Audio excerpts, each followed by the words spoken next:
நண்பர்களே, நீங்கள் ஆண்ட்ராய்டு மொபைலை பயன்படுத்தக்கூடிய நபராக இருந்தீங்கன்னா கண்டிப்பாக இந்த வீடியோ உங்களுக்கான வீடியோ அப்படின்னு சொல்லலாம். ஸோ இந்த வீடியோவில் நம்ம வந்து ஃபாஸ்ட்டாகவும் அதே நேரத்தில் பாதுகாப்பாகவும் நம்ம வந்து ஒரு சில செட்டிங்ஸை பயன்படுத்தினா ரொம்ப நல்லா இருக்கும் அப்படின்னு தோணுது.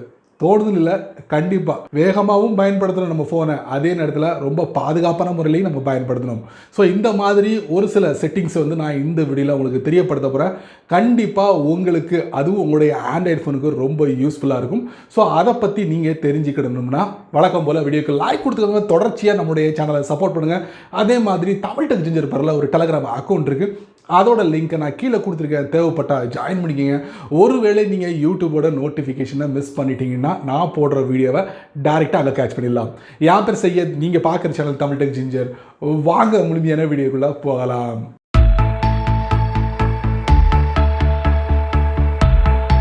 உங்களுடைய ஃபோனில் முதல்ல நம்ம பார்க்க போகிற ஒளிஞ்சிருக்கக்கூடிய அந்த செட்டிங்ஸ் என்ன அப்படின்னு நம்ம தெரிஞ்சுக்கலாம். அதாங்க, நீங்கள் யூடியூப்பில் வீடியோ வாட்ச் பண்ணுறீங்க, இல்லைன்னா நீங்கள் வந்து இந்த போட்காஸ்ட் அப்படிங்கிறாங்க பார்த்தீங்களா, வடிவத்தில் இருக்கக்கூடிய அந்த போட்காஸ்ட், அதே மாதிரி voice call, video call, audio message, இந்த மாதிரி விஷயங்களை நீங்கள் பயன்படுத்தும் போது அதுக்கு வாய்ஸை நீங்கள் கேட்காம டெக்ஸ்ட் வடிவத்தில் நீங்கள் வந்து தெரிஞ்சுக்கிடணும் ஆசைப்பட்டீங்கன்னா உங்கள் ஃபோனில் ஒரு முக்கியமான ஒரு செட்டிங் இருக்குது. அதாங்க லைவ் கேப்ஷன் அப்படிங்கிற ஒரு செட்டிங் இருக்குது. ஸோ இந்த செட்டிங் உங்கள் ஃபோனில் எங்கே இருக்குது கண்டிப்பாக நீங்கள் தெரிஞ்சுக்கணும்.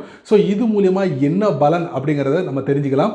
ஸோ இந்த செட்டிங்ஸ்குள்ளே போகிறதுக்கு எப்படி அப்படிங்கிறத பார்க்கலாம். செட்டிங்ஸ்குள்ளே போங்க. போனதுக்கப்புறம் ஆக்சசிபிலிட்டின்னு ஒன்று இருக்கும், அதை நீங்கள் டேப் பண்ணுங்கள். அதுக்கப்புறம் பார்த்தீங்கன்னா ஹியரிங் என்ஹான்ஸ்மெண்ட்ஸ் இருக்கும், அதை நீங்கள் டேப் பண்ணுங்கள். அதுக்கப்புறம் இல்லை லைவ் கேப்ஷன் இருக்கும், அதை நீங்கள் டேப் பண்ணுங்கள். ஸோ இந்த லைவ் கேப்ஷன் வந்து நீங்கள் என்ன பண்ணுறீங்க, ஜஸ்ட் இதை ஆன் பண்ணிக்கோங்க. ஆன் பண்ணதுக்கப்புறம் நீங்கள் ப்ளே பண்ணக்கூடிய வீடியோவாக இருந்தாலும் சரி, அதே நேரத்தில் நீங்கள் என்னெல்லாம் ப்ளே பண்ணுறீங்க, உதாரணத்துக்கு பார்த்தீங்கன்னா போட்காஸ்ட், அப்புறம் வந்து voice message, voice call, voice video, இந்த மாதிரி எல்லாத்துக்குமே வந்து இந்த லைவ் கேப்ஷன் வந்து ஒர்க் அவுட் ஆகும். அதாவது வாய்ஸை கேட்காம நீங்கள் டெக்ஸ்ட் மூலிமா படித்து தெரிஞ்சுக்கணும்னா இதை நீங்கள் ஆன் பண்ணிக்கோங்க. ஸோ லைவ் கேப்ஷனை வந்து எப்படி நம்ம ஆன் பண்ணுறது, ஆஃப் பண்ணுறது, எதுக்கெல்லாம் நம்ம பயன்படுத்தலாம் அப்படிங்கிற செட்டிங்ஸை நீங்கள் பார்த்துருப்பீங்க.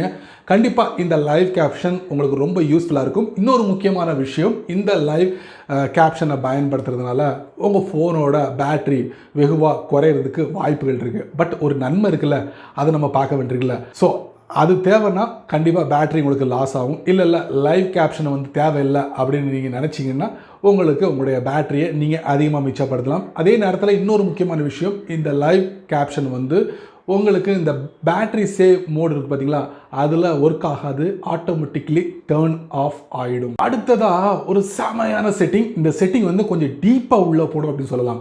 இந்த செட்டிங் வந்து எதுக்கு அப்படின்னு பார்த்தீங்கன்னா, நீங்கள் ஒரு முக்கியமான மீட்டிங்கில் இருக்கீங்க. மீட்டிங்கில் இருக்கும் போது நீங்கள் உங்கள் ஃபோனை சைலண்ட் மோடில் கூட வைக்கலாம். ஆனால் நிறைய வழிகள் இருக்குது பெர்மனெண்ட்டாக ஒரு குறிப்பிட்ட ஹவருக்கு வந்து ஸ்டாப் பண்ணி வைக்கிறதுக்கு. அதாவது நீங்கள் வந்து மொபைலை சுவிட்ச் ஆஃப் பண்ணலாம், இல்லைனா சைலண்ட் மோடில் வைக்கலாம். ஸோ அதெல்லாம் வேண்டாம், ஆக்டிவில் இருக்கணும், பட் யாரும் உங்கள் ஃபோனை தொடர்பு கொள்ளக்கூடாது அப்படின்னு நீங்கள் நினச்சிங்கன்னா அதுக்கு சென்சார் ஆஃப் அப்படிங்கிற ஒரு அருமையான ஒரு செட்டிங் உங்கள் ஃபோனில் ஒளிஞ்சிருக்கு. இந்த செட்டிங் வந்து ஆண்ட்ராய்டு 10க்கு மேலே உள்ளவங்களுக்கு மட்டுமே பயன்படும் அப்படின்னு சொல்லலாம். ஸோ இது மூலயமா என்ன பண்ணலாம் அப்படின்னு பார்த்தீங்கன்னா, ஒரு குறிப்பிட்ட ஹவருக்கு நீங்கள் வந்து உங்கள் ஃபோனில் உள்ள மொத்த செயல்பாடையும் டேர்ன் ஆஃப் பண்ணி வச்சுக்கலாம். இதனால் இந்த ஹேக்கர்ஸ், அதே மாதிரி உங்களுக்கு ஃபோன் பண்ணுறவங்க, இந்த மாதிரி பிரச்சனைகள் இருக்கவே இருக்காது. ஸோ அந்த செட்டிங் எங்கே இருக்குது தெரிஞ்சுக்கிடணுமா, ஃபோனோட செட்டிங்ஸ்குள்ளே போங்க. போனதுக்கப்புறம் பேஜை ஸ்க்ரால் பண்ணுங்கள். கீழே டெவலப்பர் ஆப்ஷன்ஸ் இருக்கும், அதை நீங்கள் டேப் பண்ணுங்கள். அதுக்கப்புறம் பார்த்தீங்கன்னா இதில் குயிக் செட்டிங்ஸ் டெவலப்பர் டைல்ஸ்ன்னு இருக்கும், அதை நீங்கள் டேப் பண்ணுங்கள். இதில் சென்சார்ஸ் ஆஃப்னு இருக்கும். ஸோ இது வந்து இப்படி ஆஃபில் இருந்தால் ஜஸ்ட் இதை எனேபிள் பண்ணிக்கிங்க. எனேபிள் பண்ணோடனே நீங்கள் என்ன பண்ணுறீங்க, குயிக் செட்டிங் பேனலில் வந்து நீங்கள் மேலே வந்து கீழே ஸ்வைப் பண்ணுறீங்க. பண்ணும்போது இங்கே டிஸ்பிளே ஆகும். இந்த இடத்துல நீங்கள் டேப் பண்ணிங்கன்னா இந்த பக்கத்தில் ப்ளூ கலர் இருக்குது பார்த்தீங்களா, இதை மாதிரி உங்களுக்கு டிஸ்பிளே ஆகும். ஒன்ஸ் இது எனேபிள் ஆனதுக்கப்புறம் வைஃபை, மொபைல் டேட்டா, உங்கள் ஃபோனுக்கு வரக்கூடிய எல்லா சிக்னலையும் டோட்டலாக கம்ப்ளீட்லி டேர்ன் ஆஃப் பண்ணிவிடும். ஸோ வரக்கூடிய அந்த எந்த ஒரு காலாக இருந்தாலும் சரி, எதுவாக இருந்தாலும் சரி உங்கள் ஃபோனுக்கு வராது. ஸோ சென்சார் ஆஃப் எப்படி ஆன் பண்ணுறது, எப்படி ஆஃப் பண்ணுறது தெரிஞ்சிருப்பீங்க. அதே வேளையில் மீட்டிங்கை முடிச்சுட்டு சென்சாரை வந்து ஆஃப் பண்ணாமல் இருந்தீங்கன்னா கண்டிப்பாக உங்கள் ஃபோனுக்கு யாராலையும் தொடர்பு கொள்ள முடியாது. நிறைய பேரை நீங்கள் மிஸ் பண்ணுவீங்க. இம்பார்ட்டன்ட் கால் இருக்கும், இம்பார்ட்டன்ட் மெசேஜ் இருக்கும், இந்த மாதிரி விஷயங்களை நீங்கள் ரிசீவ் பண்ண முடியாது. ஸோ நண்பர்களே, கவனமாக இருங்க. எங்கே போனாலும் இந்த சென்சாரை வந்து ஆன் பண்ணிட்டீங்கன்னா மறக்காமல் ஆஃப் பண்ணுங்கள். அப்போ தான் எல்லா விஷயங்களையும் உங்கள் ஃபோனில் நீங்கள் ரிசீவ் பண்ண முடியும். அடுத்த செட்டிங், இந்த செட்டிங் வந்து உங்கள் ஃபோனில் இருக்கக்கூடிய அப்ளிகேஷனோட செட்டிங் அப்படின்னு சொல்லலாம். ஆமாங்க, நீங்கள் நிறைய புது புது அப்ளிகேஷனை இன்ஸ்டால் பண்ணிக்கிட்டு இருப்பீங்க, உங்கள் ஃபோனில் பயன்படுத்துவீங்க. பயன்படுத்தும் போது, முழுமையாக பயன்படுத்தும் போது உங்கள்கிட்ட வந்து அனுமதி கேட்கும். கேமராவை பயன்படுத்தணும், கான்டாக்டை பயன்படுத்தணும், உங்களுடைய லொக்கேஷனை பயன்படுத்தணும், இந்த மாதிரி விஷயங்களை அனுமதி கேட்கும். ஸோ அனுமதி கேட்கும்போது கண்டிப்பாக நீங்கள் என்ன பண்ணுவீங்கன்னா, ஒரு சில பேர் படித்து பார்க்காமலே டக்குன்னு எல்லாத்துக்கும் அலோவ் கொடுத்துருவீங்க. ஸோ இந்த அலோவ் கொடுக்கறதுனால என்ன ஒரு பிரச்சனை அப்படின்னு பார்த்தீங்கன்னா, உங்கள் ஃபோனில் உள்ள டேட்டாவை அந்த டெவலப்பர் வாட்ச் பண்ணுறதுக்கு வாய்ப்புகள் இருக்குது, அதே மாதிரி திருடுறதுக்கு வாய்ப்புகள் இருக்குது. என்ன வேணாலும் செய்யலாம். ஸோ அவருக்கு என்ன வேணுமோ, அதாவது நமக்கு இந்த அப்ளிகேஷனில் எதுக்கு அனுமதி கொடுக்கணுமோ அதுக்கு மட்டுமே நீங்கள் அனுமதி கொடுக்கலாம். ஸோ அந்த மாதிரி ஒரு வசதி வந்து இந்த ஆண்ட்ராய்டு 10 இருக்குது, ஆண்ட்ராய்டு 11லையும் கொஞ்சம் வித்தியாசமாக கொடுத்துருக்காங்க. ஸோ அந்த செட்டப் எங்கே இருக்குது தெரிஞ்சுக்கலாமா? செட்டிங்ஸ்க்கு ஓப்பன் பண்ணுங்கள். ஓப்பன் பண்ணதுக்கப்புறம் இதில் உங்களுக்கு ப்ரைவசின்னு ஒரு ஆப்ஷன் இருக்கும், அதை நீங்கள் டேப் பண்ணுங்கள். அதுக்கப்புறம் பெர்மிஷன் மேனேஜர்னு இருக்கும், அதை நீங்கள் டேப் பண்ணுங்கள். இப்போ பார்த்தீங்கன்னா இதில் உங்களுக்கு எல்லாமே டிஸ்பிளே ஆகும். பாடி சென்சார்ஸ், கேலண்டர், கால் லாக்ஸ், கேமரா, கான்டாக்ட்ஸ் இந்த மாதிரி இருக்கும். ஸோ கேமராவை நம்ம டேப் பண்ணி ஓப்பன் பண்ணுவோம். ஓப்பன் பண்ணும்போது பார்த்தீங்கன்னா, ஸோ இந்த கேமராவுக்கு வந்து எத்தனை அப்ளிகேஷன் வந்து நீங்கள் அனுமதி கொடுத்துருக்கீங்க அப்படிங்கிறத நீங்கள் பார்க்கலாம். எந்த அப்ளிகேஷனுக்கு கேமரா அனுமதி கொடுக்கூடாதுன்னு நினைக்கிறீங்களோ ஜஸ்ட் என்ன பண்ணுறீங்க, அதை நீங்கள் டேப் பண்ணுங்கள். இந்த மாதிரி டேப் பண்ணிட்டீங்கன்னா இதில் பார்த்தீங்கன்னா டினைன்னு ஒரு ஆப்ஷன் இருக்கும், அதை செலக்ட் பண்ணி எக்ஸிட் பண்ணிட்டீங்கன்னா போதுமானது. ஸோ இந்த அப்ளிகேஷன் வந்து உங்களுடைய ஃபோனில் கேமராவை பயன்படுத்தாது. ஸோ இந்த மாதிரி நிறைய விஷயங்களுக்காக நீங்கள் என்ன பண்ணலாம், பயன்படுத்தலாம். மைக்ரோஃபோன் இருக்குது, லொக்கேஷன் ஃபோன் இந்த மாதிரி இருக்குது. இந்த மாதிரி செட்டப்பை நீங்கள் பயன்படுத்தும் போது அப்ளிகேஷனுக்கு அலோவ் கொடுத்ததுக்கப்புறம் இந்த அப்ளிகேஷனை வந்து நீங்கள் ரெகுலராக பயன்படுத்தலை அப்படின்னு நீங்கள் முடிவுக்கு வந்துட்டீங்கன்னா கண்டிப்பாக டினை அப்படின்னு கொடுத்து செட்டப்பை நீங்கள் மாற்றிக்கங்க. ஸோ மாற்றுறதுனால உங்களுடைய டேட்டா ரொம்ப பாதுகாப்பாக செக்யூராக இருக்கும் அப்படி தான் சொல்ல முடியும். எப்போ நீங்கள் அந்த அப்ளிகேஷனை பயன்படுத்த போகிறீங்களோ அப்போ நீங்கள் அலோவ் கொடுத்து முழுமையாக அதோட சர்வீஸை நீங்கள் பெறலாம். ஸோ அந்த ஒரு விஷயந்தான் இந்த செட்டப். ஸோ மறக்காமல் எல்லா அப்ளிகேஷன்லையும் செக் பண்ணி பாருங்கள், எதுக்கு தேவை எதுக்கு தேவையில்லை அப்படின்ட்டு நீங்கள் செட் பண்ணி முடிவு பண்ணிக்கோங்க. அடுத்ததாக நீங்கள் ஒரு ஃபோட்டோவோ வீடியோவோ ஆப்ஸோ ஷேர் பண்ணணும், உங்கள் பக்கத்தில் இருக்கக்கூடிய நண்பருக்கு ஷேர் பண்ணணும் முடிவு பண்ணிட்டீங்கன்னா கண்டிப்பாக உங்களுடைய ஆண்ட்ராய்ட் ஃபோனில் இந்த செட்டிங் உங்களுக்கு ரொம்ப யூஸ்ஃபுல்லாக இருக்கும். அதாங்க நியர்பை ஷேர் அப்படிங்கிற ஒரு ஃபெசிலிட்டி உங்களுடைய ஆண்ட்ராய்ட் ஃபோனில் இருக்குது அப்படின்னு சொல்லலாம். இந்த ஃபெசிலிட்டியை வந்து கூகுள் 2019 தான் வந்து ஸ்டார்ட் பண்ணுறாங்க. இந்த ஒரு ப்ராசஸை வந்து நம்ம வந்து ஆண்ட்ராய்டு யூசர்ஸ் கொடுக்கணும் அப்படின்ட்டு. ஆல்ரெடி இந்த மெத்தடை வந்து ஆப்பிள் ஃபோன், அதாங்க ஐஃபோன், இவங்க ஏர் ட்ராப் அப்படிங்கிற ஒரு மூலியமாக வந்து ஒரு ஃபோன்லேருந்து இன்னொரு ஃபோனுக்கு டேட்டாவை பரிமாறிக்கலாம். அது ஃபோட்டோவாக இருக்கலாம், வீடியோவாக இருக்கலாம், ஆப்ஸாக இருக்கலாம். அவங்களுடைய மெத்தடை அப்படியே கூகுள் ஃபாலோ பண்ண ஆரம்பித்தாங்க. அதுக்கு பேர் வந்து நியர்பை ஷேர். ஸோ ஒரு ஃபோன்லேருந்து இன்னொரு ஃபோனுக்கு இந்த மாதிரி டேட்டாவை வந்து ஈஸியாக ஷேர் பண்ண முடியும். அது எப்படி? உங்கள் ஃபோனோட செட்டிங்ஸ்குள்ளே போங்க. போனதுக்கப்புறம் கூகுள் இருக்கும், ஓப்பன் பண்ணுங்கள். அதுக்கப்புறம் டிவைஸ் கனெக்ஷன் இருக்கும், ஓப்பன் பண்ணுங்கள். அதுக்கப்புறம் நியர்பை ஷேர் இருக்கும், ஓப்பன் பண்ணுங்கள். ஸோ இந்த இடத்துல பார்த்தீங்கன்னா நியர்பை ஷேர் வந்து நீங்கள் எனேபிள் பண்ணிக்கோங்க. எனேபிள் பண்ணோன்னா இது எப்படி ஒர்க் ஆகும் அப்படின்னு பார்த்தீங்கன்னா, ப்ளூடூத், லொக்கேஷன் இது ரெண்டுமே வந்து எனேபிளில் இருக்கணும் அப்படின்ட்டு இருக்காங்க. To share files, wifi hotspot might be turn on temporarily. அதாவது வைஃபையோட ஹாட்ஸ்பாட் வந்து கண்டிப்பாக ஆனில் இருக்கணும் அப்படிங்கிறதையும் தெரிவிச்சுக்காங்க. ஸோ இந்த 3 விஷயங்களும் ஆனில் இருந்தால் மட்டுமே ஒரு ஆண்ட்ராய்ட் ஃபோன்லேருந்து இன்னொரு ஆண்ட்ராய்ட் ஃபோனுக்கு டேட்டாவை ஷேர் பண்ண முடியும். சரி நண்பர்களே, ஸோ வழக்கமாக ஒரு டேட்டாவை ஷேர் பண்ணுறதுக்கு நம்ம தேர்ட் பார்ட்டி அப்ளிகேஷனாக பயன்படுத்திக்கிட்டு இருந்தோம். இப்போ அதெல்லாம் தேவையில்லை. இப்போ டிஃபால்ட்டாக நம்முடைய ஃபோன்லேயே இருக்குது. ஸோ இந்த செட்டப் அதுக்காகவே. ஸோ பயன்படுத்துங்க, வேகமாக உங்களுடைய டேட்டாவை ட்ரான்ஸ்ஃபர் பண்ணுங்கள். நீங்கள் பயன்படுத்தக்கூடிய ஃபோன் வந்து கொஞ்சம் பழைய ஃபோனாக இருக்குது வச்சுக்கோங்களேன். ஸோ இந்த ஃபோனில் நம்மளுடைய அந்த செயல்பாடு எப்படி இருக்குது, ஒவ்வொரு விஷயங்களையும் நம்ம வந்து பண்ணும்போது கொஞ்சம் வேகம் கம்மியாக இருக்கிற மாதிரி நீங்கள் ஃபீல் பண்ணுறீங்களா? ஃபீல் பண்ணுவீங்க. ஃபீல் பண்ணும்போது இந்த மாதிரி செட்டிங்லாம் நீங்கள் பயன்படுத்துறீங்கன்னா இன்னும் சந்தோஷப்படுவீங்க. அதாவது கொஞ்சம் வேகமாக நம்ம ஃபோன் வந்து ஒர்க் ஆகுது அப்படிங்கிற ஒரு ஃபீலிங் உங்களுக்கு வரும். இந்த மாதிரி செட்டிங் எல்லாம் நீங்கள் வந்து பயன்படுத்தும் போது. அது என்ன செட்டிங் அப்படிங்கிறத கண்டிப்பாக நீங்கள் தெரிஞ்சுக்க போகிறீங்க. உங்கள் ஃபோனை ஸ்மூத்தாக இருக்கணும், அதே நேரத்தில் ரொம்ப வேகமாக இருக்கணும் அப்படின்னு நினைக்கிறவங்க கண்டிப்பாக இந்த செட்டிங்கை நீங்கள் பயன்படுத்துங்க. நார்மலாக வந்து உங்கள் ஃபோனில் CPU GPUலாம் இருக்குது பார்த்தீங்களா, அதுக்கு கொஞ்சம் வேலை கம்மியாக இருக்கும் அப்படி தான் சொல்ல முடியும். ஏன்னா இப்போ வரக்கூடிய ஹை ஹேண்ட் ஃபோன்லலாம் பார்த்தீங்கன்னா உங்களுக்கு ரொம்ப ஸ்மூத்தாக இயங்குற மாதிரி பல விஷயங்களை கொண்டு வந்துட்டாங்க. கொஞ்சம் பழைய ஃபோனில் பார்த்தீங்கன்னா இந்த மாதிரி விஷயங்கள் கொஞ்சம் குறைவு அப்படின்னு சொல்லலாம். ஸோ அந்த ஃபீலிங்ஸை உங்கள் ஃபோன்லேயும் நீங்கள் கொண்டு வரணும்னு நீங்கள் நினச்சிங்கன்னா கண்டிப்பாக இந்த செட்டிங் உங்களுக்கானது. ஸோ அது எங்கே போகணும், எப்படி பயன்படுத்தணும் தெரிஞ்சுக்கலாமா? உங்கள் ஃபோனோட செட்டிங்ஸ்குள்ளே போங்க. போனதுக்கப்புறம் இதில் டெவலப்பர் ஆப்ஷன்ஸ் இருக்கும், அதை ஓப்பன் பண்ணுங்கள். அதுக்கப்புறம் இதில் ட்ரான்சிஷன் அனிமேஷன் ஸ்கேல்னு இருக்கும், அதுக்குள்ளே போங்க. ஸோ இதாங்க ட்ரான்சிஷன் அனிமேஷன் ஸ்கேல். அதுக்குள்ளே போயிட்டு அனிமேஷனை வந்து நீங்கள் ஆஃப் பண்ணிக்கலாம், இல்லை உங்களுக்கு தேவைப்படுற மாதிரி நீங்கள் வந்து இந்த ஸ்கேலை வந்து ஸ்பீடாக வச்சுக்கலாம். ஹையராக வந்து 10x ஸ்பீட் வரைக்கும் நீங்கள் வச்சுக்கலாம். அதாவது ஒரு ஆப்லேருந்து இன்னொரு ஆப்புக்கு சுவிட்ச் ஆன் பண்ணும்போது இந்த ட்ரான்சிஷன் அனிமேஷன் ஸ்கேல் வந்து ரொம்ப உதவிகரமாக இருக்கும். இப்போ எப்படி ஃபீல் பண்ணுறீங்க இந்த செட்டிங்கை நீங்கள் ஆன் பண்ணதுக்கப்புறம்? ஆன் பண்ணதுக்கப்புறம் வேகமாக ஸ்க்ரீனை வந்து டக்கு டக்கு டக்கு டக்குன்னு ஓப்பன் ஆகுதா? ஸோ கண்டிப்பாக உங்களுக்கு ரொம்ப யூஸ்ஃபுல்லாக இருக்கும். CPU GPUக்கு வந்து கொஞ்சம் வேலை மிச்சமாக இருக்கும். அப்பாட, அதுவும் கொஞ்சம் ரெஸ்ட் எடுக்கும். நீங்கள் அதிகமாக பயன்படுத்தக்கூடிய ப்ரௌசர் என்ன அப்படின்னு பார்த்தீங்கன்னா கண்டிப்பாக இந்த உங்கள் ஃபோனில் ப்ரீ இன்ஸ்டால்டாக இருக்கக்கூடிய கூகுளோட குரோம் ப்ரௌசர் தாங்க. ஸோ இந்த ப்ரௌசரில் நிறைய விஷயங்களை நீங்கள் சர்ச் பண்ணியிருப்பீங்க. சர்ச் பண்ணி அதில் உங்களுக்கு நல்ல ஒரு எக்ஸ்பீரியன்ஸ் கிடச்சிருக்கும்.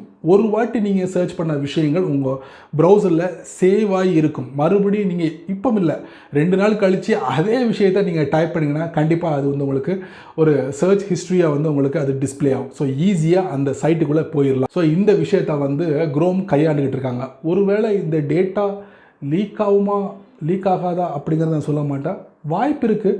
இருந்தாலும் மற்றவங்க கைக்கு போயிடக்கூடாது அப்படின்னு நினைக்கிறவங்க கண்டிப்பாக இந்த செட்டிங் கூகுளோட குரோம் ப்ரௌசரில் இந்த செட்டிங்கை நீங்கள் கிளியர் பண்ணிக்கலாம். அது எங்கே இருக்குது தெரிஞ்சுக்கலாமா? உங்கள் ஃபோனில் கூகுளோட குரோம் ப்ரௌசர் இருக்கும், ஓப்பன் பண்ணுங்கள்.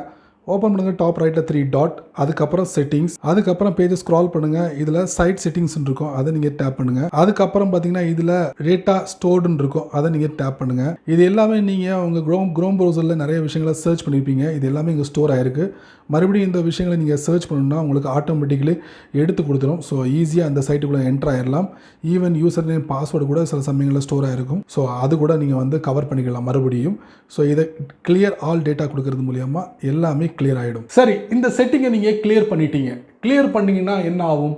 உங்களுடைய கூகுளோட குரோம் ப்ரௌசர் வந்து ஃப்ரெஷ்ஷாக இருக்கும். ஈவன் நீங்கள் எந்த சைட்லையாவது வந்து யூசர் நேம் பாஸ்வேர்டை கொடுத்து குரோம் ப்ரௌசரில் சேவ் பண்ணியிருப்பீங்க பார்த்தீங்களா, அதை மறுபடியும் செய்ய வேண்டிய ஒரு சூழ்நிலைக்கு நீங்கள் தள்ளப்படுவீங்க.